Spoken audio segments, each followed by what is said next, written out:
اچھا اچھا، ایسا انہوں نے ڈیوائڈ کرنے یہ نسلی معاملہ بھی تھا اور اپنی حکومت کا جواز بھی پیش کرنا تھا جی، جس کی وجہ سے آریائی نسل کی تھیری سامنے آئی.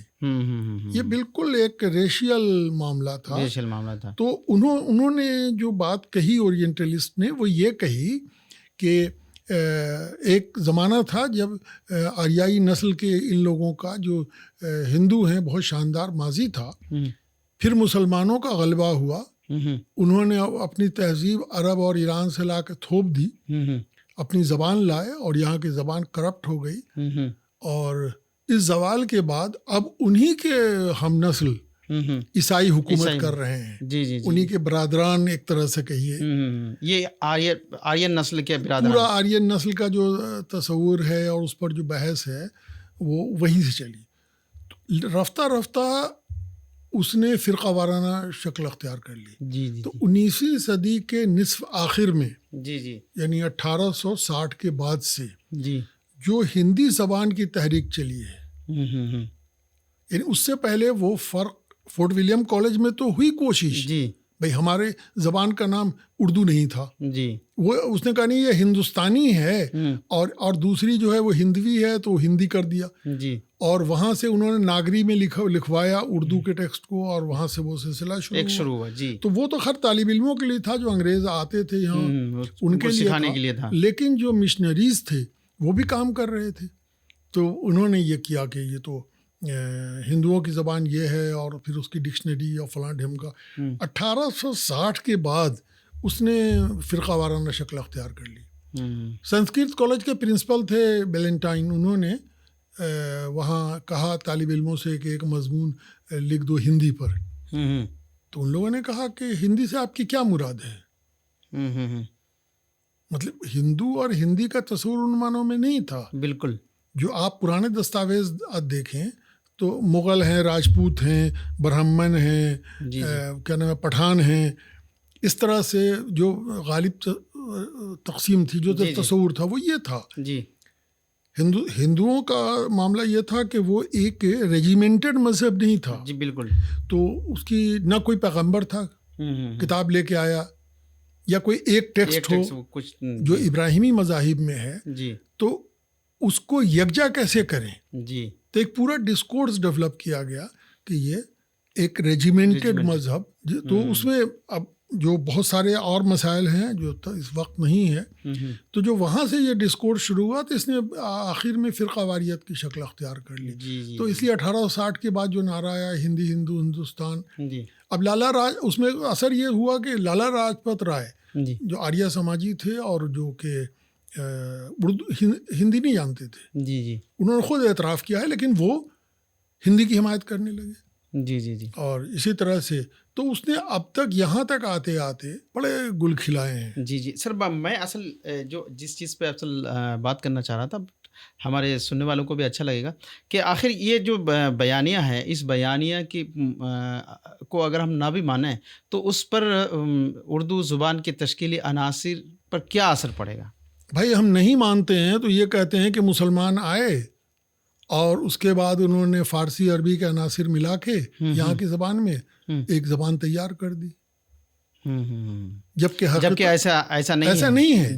فطری طور پر یہ زبان تشکیل پا چکی ہے. فارسی بھی مسلمان لے کے نہیں آئے، یہ غلط تصور ہے. جمیل جالبی صاحب نے بھی لکھا اور ہمارے سب اتنے بڑے محقق محمود شیرانی صاحب نے بھی لکھا ہے، لیکن یہ بیان صحیح نہیں ہے کہ فارسی لے کے آئے مسلمان. جمیل جالبی صاحب نے لکھا کہ مسلمان اس ملک میں عربی فارسی ترکی لے کر بولتے ہوئے آئے اور یہ کیا وہ کیا. جمیل جالبی صاحب نے لکھا. جی تاریخ ادب اردو میں وہ جملہ بھی سنا سکتا ہوں. مسلمان جب بر اعظم ہند و پاک میں داخل ہوئے تو عربی فارسی اور ترکی بولتے آئے، اور جب ان کا اقتدار قائم ہوا تو فارسی سرکاری زبان ٹھہری. فارسی زبان اس ملک میں حضرت عیسیٰ سے پہلے سے موجود تھی، متصل خطہ ہے. اچھا یہ تو بالکل نئی بات ہے. میں آپ کو تاریخی شواہد آپ کے سامنے پیش کر رہا ہوں سارے. حقا منشی جو جس کو کہ کیا کہتے ہیں آرکیمیڈین ڈائنیسٹی، حضرت عیسیٰ سے بہت پہلے سن ہے، میں گریز کر رہا ہوں اس لیے کہ اس میں وقت لگے گا. تو اس کا جو پہلا تھا دارا اول، جس کو انگریزی میں ڈاریوس ون کہتے ہیں، اس نے اپنی سلطنت کی توسیع کی تو وہ وادی سندھ کو اس نے فتح کر کے اپنی قلمرو میں شامل کر لیا. اچھا سندھ ندی تک جی پورا علاقہ جو آج پاکستان میں ہے, جی, اور سرکاری زبان فارسی قرار پائی جی, اور اس وقت رسم خط وہ نہیں تھا جو آج ہے جی, تو اس نے میخی رسم خط کی یونیفارم اسکرپٹ جی, کو اپنایا. اور دوسری جو زبان تھی وہ آرامی تھی, جی, جو وقتاً فوقتاً بدلتی رہی, لیکن جو زبان تھی جس میں سارا کاروبار سلطنت ہو رہا تھا, جس میں مالگزاری کا کام ہو رہا تھا, جس میں کیا کہتے ہیں عدالت کا کام ہو رہا تھا, وہ فارسی تھی. جی جی جی, یہ قبل مسیح کی بات بتا رہے ہیں آپ. حقا منشی سلطنت کا خاتمہ سکندر اعظم نے کیا. جی, تو آپ میرے پاس سن ہے, وہ آپ چاہیں گے تو میں آپ کو پڑھ کے بتا سکتا ہوں کہ کتنا پرانا واقعہ ہے یہ. تو دارا اول نے 5ویں صدی قبل مسیح میں فتح کیا تھا. جی جی جی. تو فارسی کیا اس کے بعد اچانک غائب ہو گئی, چلی گئی؟ یہ تو بہت بڑی بات بتا رہے ہیں. ہیں. یہ جو کہتے ہیں کہ مسلمان, وہی تو میں نیا چرچا کا وشے ہونا چاہیے. جو ہسٹورینز ہمارے بڑے بڑے مورخین ہیں انہوں نے اس پر دھیان نہیں دیا. جی جی جی. کہ فارسی زبان تو خروشتی رسم خط کہاں سے آ گیا تھا جو دائیں سے بائیں لکھتے تھے, اگر یہ تال میل ملنا جلنا نہیں تھا. جی, یہ مسلمانوں کے سر جو ڈالتے ہیں کہ وہ آئے اور فارسی کو رائج کیا, تو مالگزاری کا کام فارسی میں حضرت عیسیٰ سے پہلے نہیں ہو رہا تھا. جی, یہ تو چلیے, یہ تو بہت ہی دلچسپ گفتگو ہے اور ایک نئے بحث اور مباحثہ کی ضرورت ہے اس پر. لیکن ایک مختصر سے وقفے کے بعد پھر ہم لوگ اس پر گفتگو کریں گے. لیکن گفتگو کے بعد ہم لوگ جب گفتگو شروع کریں گے بریک کے بعد, تو ہم لوگ کبیر کے بارے میں جو کچھ بیانیے ہیں اس پر بھی گفتگو کریں گے. تو لیتے ہیں ایک چھوٹا سا بریک کے بعد پھر ہم لوگ گفتگو کا سلسلہ جاری رکھیں گے. آپ سن رہے ہیں ادب نامہ, ریڈیو مانو 90.0 FM کا literature and culture show.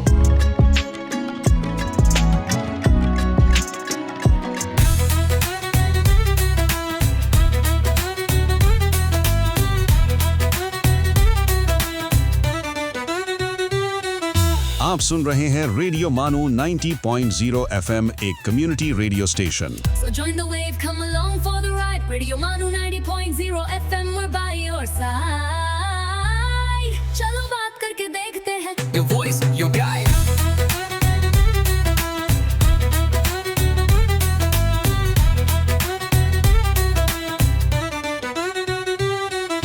This audio has been generated through AI. آئیے اب سنتے ہیں ہسٹریز مسٹریز. آداب دوستوں, آپ سن رہے ہیں ریڈیو مانو 90.0 FM. آئیے آج ہسٹریز مسٹریز میں جانتے ہیں پروٹو رائٹنگ کی کہانی, ایک ایسا اہم مرحلہ جس نے انسان کو تصویروں اور نشانوں سے لکھنے کی دنیا تک پہنچایا. دوستوں, پروٹو رائٹنگ ان نشانوں, علامتوں اور تصویروں کو کہا جاتا ہے جو مکمل لکھائی سے پہلے استعمال کی جاتی تھیں.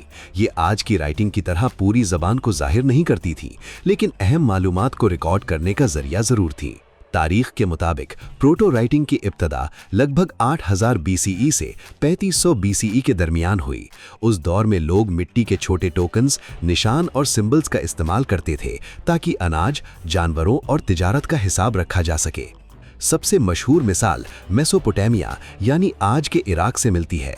وہاں لوگ مٹی کے ٹوکنز اور کلے ٹیبلٹس پر مختلف علامات بنا کر مال اور تجارت کا ریکارڈ رکھتے تھے.